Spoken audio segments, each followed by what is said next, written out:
واضح ہو جاتی ہے کہ علم دین کی بہت بڑی اہمیت ہے. اس قدر اہمیت ہے کہ میرا رب ارشاد فرماتا ہے انما یخشی اللہ من عبادہ العلماء. بے شک اللہ کے بندوں میں علماء ہی اللہ سے ڈرتے ہیں. اس آیت مبارکہ میں خشیت کی نسبت علماء کی طرف کی گئی ہے، یعنی علماء ہی اللہ سے ڈرتے ہیں. جبکہ اس سماج میں تجار بھی ہیں، ڈاکٹر بھی ہیں، انجینئرز بھی ہیں، کاشتکار بھی ہیں، کسان بھی ہیں، بہت سارے افراد ہیں. لیکن میرا رب فرماتا ہے کہ بے شک اللہ کے بندوں میں علماء ہی اللہ سے ڈرتے ہیں. حضرات، علماء کی تخصیص کیوں آئی؟ علماء کی تخصیص کی وجہ کیا ہے؟ ذرا آپ غور فرمائیں. ہم اور آپ ہندوستان میں رہ رہے ہیں. ہمارے ہندوستان میں ڈاکٹر کی جو تعلیم ہے سب سے بڑی اہمیت کا حامل ہے. اگر کوئی انسان ڈاکٹر بننا چاہے تو ڈاکٹر بننے کے لیے آج کی تاریخ میں اگر وداؤٹ کمپٹیشن اگر وہ بچہ ڈاکٹر بننا چاہے تو تقریباً 1 کروڑ روپے کا خرچ ہے. اگر بائی کمپٹیشن وہ بچہ نیٹ کوالیفائیڈ ہو جاتا ہے تو ایسی صورت میں پھر اتنے پیسے خرچ نہیں ہوتے. حضرات، کیا کبھی آپ نے غور کیا کہ آپ کے اسکولوں میں، آپ کے کالجوں میں، آپ کے ہندوستان کی یونیورسٹیز میں بہت سارے شعبات ہیں، بہت سارے ڈپارٹمنٹس ہیں، لیکن ان تمام ڈپارٹمنٹ میں علم طب، علم ڈاکٹری کی اہمیت کیوں؟ ایک دانشور کہے گا مولانا اس لیے چونکہ جب کوئی انسان ایک ڈاکٹر بنتا ہے تو ڈاکٹر بننے کے بعد وہ کسی درخت کا علاج نہیں کرتا. ڈاکٹر بننے کے بعد کسی ایک محض حیوان کا علاج نہیں کرتا. ڈاکٹر بننے کے بعد اشرف المخلوقات کا علاج کرتا ہے. آپ کو نہیں معلوم اشرف المخلوقات میں جو مرد مومن ہوتا ہے، مرد مومن کے قلب کے حوالے سے فرمایا گیا ہے، میرے آقا فرماتے ہیں مومن کا دل اللہ کا عرش ہوا کرتا ہے. اس کا مطلب ایک انسان جب ڈاکٹر بنتا ہے تو ڈاکٹر بننے کے بعد ایک مرد مومن کا علاج کرتا ہے، ایک مرد مومن کے دل کو سکون پہنچاتا ہے. حضرات، ایک انسان ڈاکٹر بن گیا، ڈاکٹر بننے کے بعد وہ انسان اس سماج میں خدمت کرنے لگتا ہے. لیکن یاد رکھیے اس کی خدمت کب تک رہے گی؟ جب تک ڈاکٹر زندہ ہے تب تک اس کی ڈاکٹری بھی زندہ ہے، جب تک طبیب زندہ ہے تب تک علم طب بھی زندہ ہے. وہ ڈاکٹر انتقال کر گیا، اس کا علم طب بھی دفن ہو گیا. اب ڈاکٹر کے انتقال کے بعد اس نے جو علاج کیا، اب اس علاج میں اسے کوئی اجر نہیں ملے گا، اس لیے کہ اس نے جو علاج کیا ہے وہ پیسے کے بدلے میں، وہ روپے کے بدلے میں. اور اسلام کا ضابطہ ہے کہ جب بھی کوئی انسان کسی بھی چیز میں جب بدلہ لے لے گا تو اب اسے اجر نہیں دیا جائے گا، اسے ثواب نہیں دیا جائے گا. حضرات محترم، ذرا غور فرمائیے، ایک انسان ڈاکٹر بنتا ہے صرف ایک علاج کے لیے، اشرف المخلوقات کا علاج کر رہا ہے، اس کی اہمیت بڑھ جاتی ہے، اس کی ڈگری کی اہمیت بڑھ جاتی ہے، اس کا درجہ بڑھ جاتا ہے. حضرات، لیکن ایک ڈاکٹر کے مقابل میں ایک عالم کی کورس کی فیس 1 کروڑ نہیں بلکہ 1 کروڑ روپے عالم کی ڈگری کی اہمیت ہونی چاہیے. اس لیے کہ ایک ڈاکٹر تو آپ کے جان کی حفاظت کرتا ہے، ایک ڈاکٹر آپ کے کان کے اندر بیماری ہو اس کا علاج کرے گا، آپ کے ہٹ کے اندر بیماری ہو یعنی آپ اگر امراض قلب میں گرفتار ہو اس کا علاج کرے گا. لیکن یاد رکھیے موت تو ایک دن آنا ہے، موت تو برحق ہے، موت آئے گی بلا شک و شبہ آئے گی۔ جب موت آئے گی تو ایسی صورت میں موت آنے کے بعد ڈاکٹر کا علاج بھی فیل ہو جاتا ہے، ایک طبیب کا طب بھی فیل ہو جاتا ہے حضرات محترم، اور ایک ڈاکٹر کا جو ایک نتیجہ ہوتا ہے وہ نتیجہ بھی اب ناکام نظر آتا ہے۔ لیکن قربان جائیں ان مدرسہ کے طلبہ پر، ان مدارس اسلامیہ میں خدمت کرنے والے علماء پر، اس لیے کہ یہ علماء جب اس خاکے غیتی میں جب تک باحیات ہیں، نعرہ تکبیر، نعرہ تکبیر، نعرہ رسالت، نعرہ رسالت، سارے اسلام منجل لباری صاحب، نعرہ تکبیر۔ حضرات محترم میں عرض کرنا چاہتا ہوں، ذرا غور فرمائیں، ایک انسان جب ڈاکٹر بنا تو اس انسان کے ڈاکٹر بننے میں کروڑوں روپے خرچ ہوئے، آپ نے غور کیا، ڈاکٹر بنا، ڈاکٹر بننے کے بعد وہ انسان ایک انسان کا علاج کرتا ہے، پھر وہ انسان مر گیا، اب وہ کوئی ڈاکٹر اس کا علاج نہیں کر سکتا ہے۔ لیکن حضرات محترم ان علماء کی محنت کو دیکھیے، ان علماء کے مقامات و درجات کو دیکھیے، میرے آقا ارشاد فرماتے ہیں، صحابہ کرام کا مجمع ہے، ایک صحابی رسول کے حوالے سے وہی آتی ہے کہ فلاں صحابی رسول کی موت عنقریب ہونے والی ہے، میرے نبی نے جیسے ارشاد فرمایا، صحابی رسول بے چین ہو جاتے ہیں، صحابی رسول کہتی آقا چند منٹ کا وقت ہے، اس چند منٹ کے وقت میں کون سا کام کروں جس کام کو کر لوں تو ایسی صورت میں ان اللہ مقبول ہو جاؤ۔ ذرا غور کیجئے گا، اس دنیا کے علم کے مقابل میں علم دین کی بڑی اہمیت ہے۔ میں مبارکبادی پیش کرنا چاہتا ہوں سید العلوم گلشن رضا کی جتنی کمیٹی ہیں، ان کمیٹی کے جتنے افراد ہیں، آپ ایک دینی ادارہ چلا رہے ہیں، آپ ایک دین کی خدمت کر رہے ہیں، آپ مذہب اسلام کی خدمت کر رہے ہیں، آپ اس قوم مسلم کو نمائندہ دے رہے ہیں۔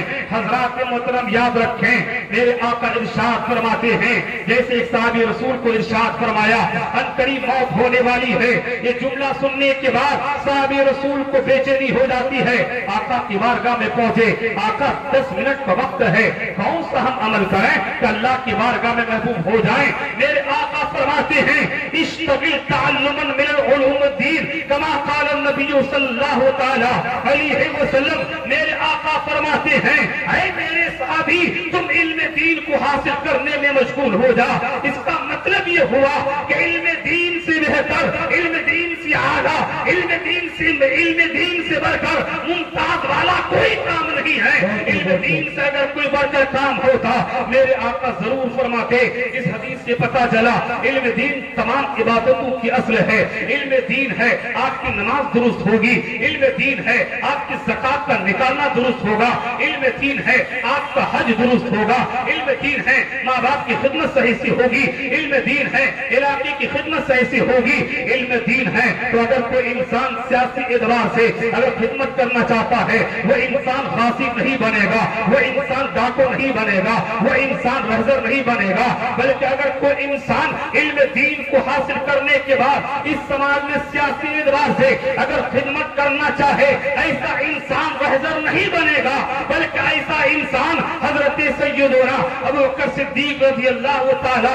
عنہ کی سنت پہ چلے گا، حضرت سیدنا عمر فاروق اعظم کی سنت پہ چلے گا، ایسا انسان حضرت عثمان غنی، حضرت علی رضی اللہ تعالی عنہما کی سنت پہ چلے گا۔ اختصار میں بولنا چاہوں گا علم دین تمام چیزوں کی اصل ہے، علم دین نہیں ہے آپ کے پاس ایمان کی دولت سے بھی نہیں رہ سکتی، علم دین نہیں ہے تو یاد رکھیں آپ ایک پانی کے ایک بلبلہ جیسا ہے، یعنی آپ کی مثال ایک درخت کے پتے کی مثل ہے، جیسے ہوا آئے گی جس طرف سے ہوا آئے گی ہوا کا جھونکا اس پتے کو ادھر لے کے چلا جائے گا۔ تو حضرات محترم اگر آپ کے پاس علم دین کی دولت نہیں ہوگی عقیدہ پہ حملہ ہوگا، اپنے آپ کو بچا نہیں پائیے گا، عملیات پہ حملہ ہوگا، اپنے آپ کو بچا نہیں پائیے گا، آپ کی فکر پہ حملہ ہوگا، اپنے آپ کو بچا نہیں پائیے گا۔ یاد رکھیں جس انسان کے پاس علم دین کی دولت ضرورت ہوگی وہ انسان اس خاکے دیتی میں جب تک رہے گا وہ انسان حقوق اللہ کو بھی ادا کرے گا، وہ انسان حقوق العباد کو بھی ادا کرے گا۔ جو انسان اللہ کے حقوق کو بھی ادا کرے، بندوں کو بھی حقوق ادا کرے، دنیا میں رہے گا تو یہاں بھی معزز رہے گا، قبر میں جائے گا تو وہاں بھی۔ سبحان اللہ، نعرہ تکبیر، نعرہ تکبیر، نعرہ رسالت، حضرت علامہ مولانا مفتی نصار صاحب قبلہ، نعرہ تکبیر۔ علم دین کی بہت بڑی اہمیت ہے۔ آپ کہیں گے مولانا علم دین کی بڑی اہمیت ہے، میں بولنا چاہوں گا اتنی بڑی اہمیت ہے کہ میرا رب ارشاد فرماتا ہے کہ بے شک اللہ کے بندوں میں علماء ہی اللہ سے ڈرتے ہیں۔ آپ سوال کریں گے مولانا علماء کی تفصیل کیسے ہے؟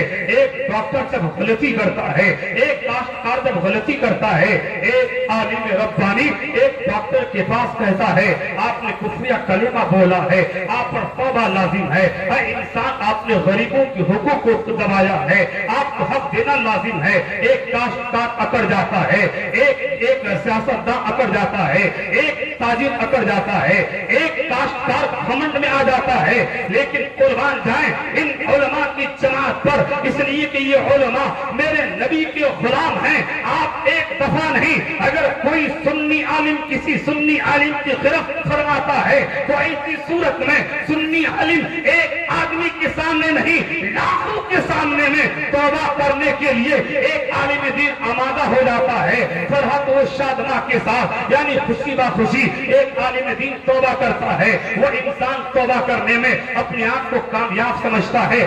آخر ایک عالم کے اندر اتنی بڑی تبدیلی ایک عالم کے مقابل میں اس سماج میں بڑی بڑی جماعتیں ہیں، لیکن اسے توبہ کرنے کے لیے کہا جائے وہ اکڑ جاتا ہے، کبھی آنکھیں دکھاتا ہے، کبھی باتیں بناتا ہے، کبھی عالم کی غیبت کرتا ہے۔ اے سنی مسلمانوں کان کھول کے سنو، فتاوی عالمگیر کے اندر ہمارے فقہاء نے فرمایا ہے اگر کوئی انسان کسی سنی عالم دین کی توہین کرے گا، کسی سنی عالم دین کی غیبت کرے گا، فقہاء فرماتے ہیں ان کی غیبت کرنا صرف فسق نہیں، یہ فسقی عمل ہی نہیں، یہ فسقی اعتقاد ہے، یعنی ایسا انسان کافر ہو جاتا ہے، ایسے انسان پر تجدید ایمان بھی لازم ہوتا ہے اور تجدید نکاح بھی۔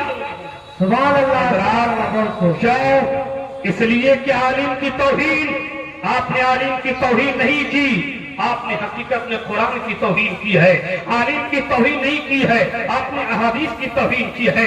عالم کی توہین نہیں کی ہے، آپ نے فقہ کی توہین کی ہے۔ عالم کی توہین نہیں کی ہے، آپ رسول اعظم صلی اللہ تعالی علیہ وسلم کی قول و فعل و تقریر کی آپ نے توہین کی ہے۔ اس لیے تو فرمایا گیا ہے عالم کو دیکھنا یہ تو نبی کو دیکھنا ہے، عالم سے مصافحہ کرنا یہ نبی سے مصافحہ کرنا ہے۔ آخر کیوں؟ اس لیے کہ ایک عالم دین کے اندر وہ کون سی صفت ہے کہ انہیں دین کو دیکھنا ہے، ان کو دیکھنا، میرے نبی کو دیکھنا ہے، ان کو دیکھنا، ان کو دیکھنا، ان سے مصافحہ کرنا، میرے نبی سے مصافحہ کرنا ہے۔ اس لیے کہ میرے آقا فرماتے ہیں بے شک میری امت کے علماء میرے علم کے وارث ہیں، یعنی میرے جانے کے بعد اس خاکے دیتی میں قیامت تک اگر کوئی قوم تبلیغ کرے گی، وہ جماعت تبلیغ کرے گی، وہ ڈاکٹر کی جماعت نہیں ہوگی، وہ انجینئر کی جماعت نہیں ہوگی، وہ پروفیسر کی جماعت نہیں ہوگی، وہ کاشتکار کی جماعت نہیں ہوگی۔ اگر کوئی جماعت قیامت تک تبلیغ کرے گی تو اسی ٹوٹی پھوٹی چٹائی پر بیٹھ کر قال اللہ و قال رسول کی تعلیم دینے والی جماعت ہے، جس کو علماء کی جماعت کہا جاتا ہے، جس کو طلباء کی جماعت کے نام سے یاد کیا جاتا ہے۔ یعنی قیامت تک اس خاکے گیتی میں اگر دین کی تبلیغ کرنے والی کوئی جماعت ہے تو یہ علماء کی جماعت ہے۔ اس لیے میرے آقا فرماتے ہیں کہ خیرکم من تعلم القرآن وعلمہ، اے تم میں سب سے بہتر تو وہ ہے جو قرآن کی تعلیم کو سیکھے اور دوسرے کو سکھائے۔ حضرات علم دین کی بہت بڑی اہمیت آپ کو معلوم ہے۔ یہ سرجا پوری قوم جہاں بھی ہے میں مبارکبادی پیش کرتا ہوں ہمارے ان بھائیوں کو۔ آپ کے ادارے ہرے بھرے ہیں، آپ کے ادارے ہرے بھرے رہیں گے، آپ کی قوم ہری بھری رہے گی۔ آپ تاریخ کے حوالے سے جملہ بولنا چاہتا ہوں۔ ایک ہندوستان کا محقق لکھتا ہے جب برطانیہ کا اس کا دورہ ہوا،